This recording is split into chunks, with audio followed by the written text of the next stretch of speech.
नमस्कार, times of Swaraj में आप सबों का स्वागत है और मैं हूं संतोष सिंह। और आज हम टाइम्स ऑफ स्वराज में बात कर रहे हैं जिन सवालों को लेकर पिछले एक महीने से हम रोजाना टे टे टे टे टे कर रहे हैं। आखिरकार उसी जगह पहुंचे ना दोनों आदमी। वही सवाल हम कर रहे थे कि भाई फर्जी आदमी बहाल हो गया है, फर्जी आदमी को बहाली को रोकिए, लेकिन कोई सुनने को तैयार नहीं था। जैसे लग रहा था कि फर्जी वाले को ही बहाल करने के लिए दोनों अड़े हुए हैं।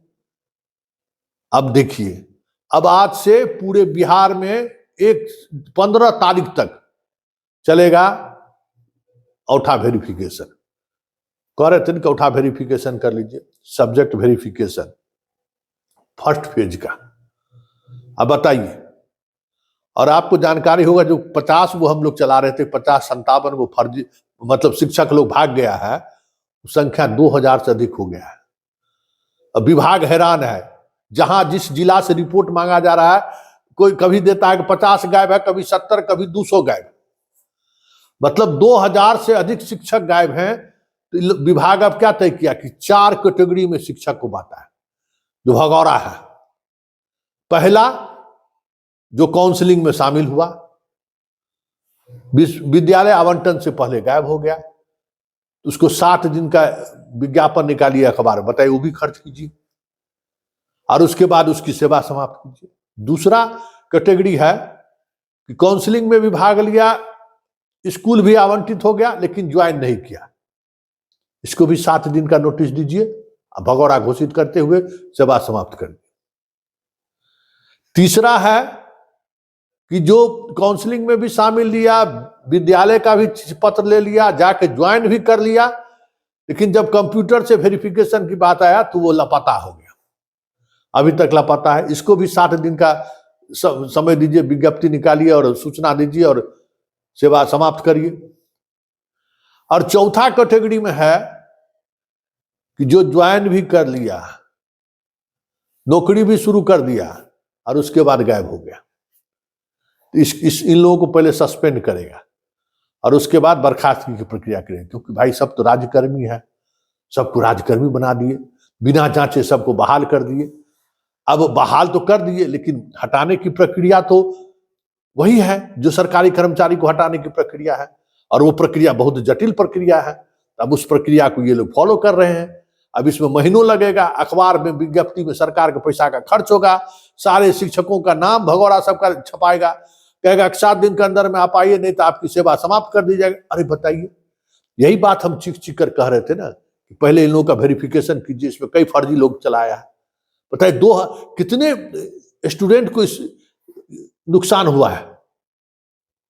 जांच अगर पहले दिन कर लेते, गांधी मैदान में सर्टिफिकेट बांटने, इसमें कैसे विलंब होगा? 13 तारीख को आप कर रहे हैं, कितना दिन का वक्त आप लेके गांधी मैदान में जो है सब सर्टिफिकेट नियुक्ति पत्र बांट रहे हैं। बताइए, नीतीश कुमार के हाथ से जिसको नियुक्ति पत्र आप दिलवा दिए और टिकट शिक्षक फर्जी निकल जाए, उसका डिग्री फर्जी निकल जाए, कितना तोहिनी की बात है, किसका ये अपमान होगा?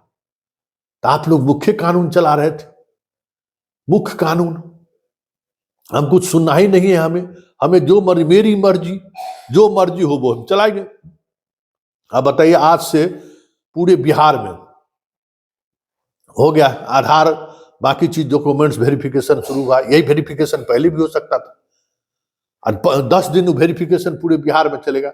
और इतना तय मानिए कि जैसे वेरिफिकेशन शुरू हुआ, भागना शुरू कर दिया है सब लोगों को लग क्या रहा था ना कि वेरिफिकेशन होते होते वर्षों बीत जाएगा, तब तक तो बहुत कुछ मैनेज कर लेंगे। लेकिन वेरिफिकेशन पकड़ा गया, अब पाठक है तो समझ सकते हैं कि खेला शुरू हो गया। लेकिन सवाल ये है ना कि फिर से वही ये कवायद अगर पहले करके ज्वाइनिंग हुआ रहता तो आज तो इतने फ्रेश लड़के की तो बहाली हो गई रहती। जो अतुल प्रसाद कहते हैं कि हमने फर्स्ट फेज को लॉक कर दिया, अब कोई बहाली नहीं हम करेंगे, अब कोई वैकेंसी हमारे पास नहीं है। भाई आपके पास वैकेंसी नहीं है, बहाली नहीं है। ये लोग जो भागा, जो फर्जी लोग बहाल हो गए, गैर योग्यताधारी बहाल हो गए, जो अब नौकरी छोड़कर भाग रहे हैं, जिनका स्टम्प नहीं मिल रहा है, पहले दिन हंगामा खड़ा हो गया है। अतुल बाबू इंतजार कीजिए, पाठक तैयारी में है कि कितने लोग ऐसे आए हैं जिनका जो थंब इम्प्रेशन है, फोटो है, जो वहां परीक्षा हॉल में बैठा हुआ था उसका, जो स्कूल पहुंचा उसका, दोनों में मिलान नहीं हो रहा है। वो तो मतलब रैंडमली चेक में 5 को पकड़ा गया है। अब जब पहले दिन खबर आ रही है कि बहुत जगह से ये शिकायतें आने लगी हैं कि नहीं मिल रहा है, तभी देखिए अभी बड़ा बवंडर आना बाकी है, क्योंकि जो खबर आ रही है वो खबर सकून देने वाली खबर नहीं है। और सोलवर गैंग को लेकर जो बड़ी बड़ी बातें लोग कर रहे थे, वो कहीं न कहीं अब बातें वो सामने आने लगी है कि खेला हुआ है।